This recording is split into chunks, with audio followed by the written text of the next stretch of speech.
But be careful. Let's not unite the world against what Wernher von Braun warned about, the false alien threat.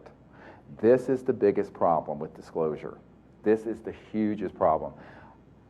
For years, I've thought of retiring from doing any of this because so much of my work has been hijacked by charlatans who have then turned it into Alien Invasion or Invasion LA. And people come to my things, they find information, and they turn it into a horror flick. They take the stuff we've done and they turn it into another book, and they'll tell you that the evil reptilians and the Greys are here to eat us for lunch, and the Venusians and the ones that look like they came from Scandinavia are our friends, and we're going to have this big. This is all part of a Manichaean, absurd paradigm propounded and actually forced out onto the public through either unwitting dupes of the intelligence community or the intelligence community itself. And the purpose of it is to cause people to have a new enemy. And even if you say, well, there are 1,000 ET species out there that are good, but there are a couple that are bad and we need to resist them and fight them, they've got you. They've got you in the Manichaean, they've got the new enemy. And that's what they want you to believe. This is why so much work went into PLFs, programmed life forms. And if you look at the videotapes of some of the things like what Stan Romanek, I've been at his home, that one that's in his kitchen that's going like this, that's actually one of the PLFs. And the intelligence community had called him up and said, Stan, this is one of the fake ones. Now, he may have had real contact. I don't know. But I know what that one was. That was a robotic, artificial ET, what I call an alien. See, ETs are extraterrestrial, interstellar civilization. Aliens, if you use the word alien, you're talking about the man-made stuff. Because alien is a xenophobic negative word, so I never use it. To me, it's like it's a racist term, alien. I never use it. So the thing that are the aliens are the Greys and the reptilian and these other creatures that we've been manufacturing. Now, when did we start doing this?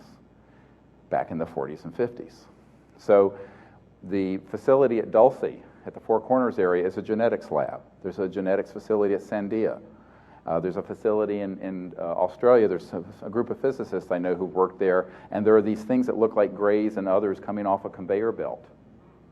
And they have integrated circuits in their neural complex, and they're put on board these ARVs that look like UFOs, and they use electromagnetic weapon systems and chemicals, and they abduct people. That's what happened to Paris de Cuellar. So and then they have implants. Now the implants, if you look at the implants that are being made, EG&G and a group of other high-tech electronic firms, E-Systems, have been making these in Siemens for decades. If you look at the tape we just released, posthumously, from a guy named Pollock, disclosureproject.org, top secret guy. He had worked with a man who developed back in the 70s some of the implants that they began to mass produce. Siemens made about 2 billion of them at the time. And these are implants that are RF frequency, radio frequency, and they both connect to satellites, but they can receive signals. And they can affect on a scalar level of what are called psychotronic and radionic type of effects.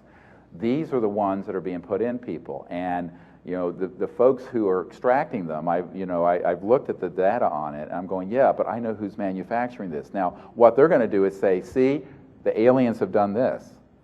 So this is the cosmic 9/11 that none of you know about and that no one wants to talk about. And this is why I've been blacklisted off of George Nuri's show, because I talked about this. Coast to Coast won't let me on because I've revealed this.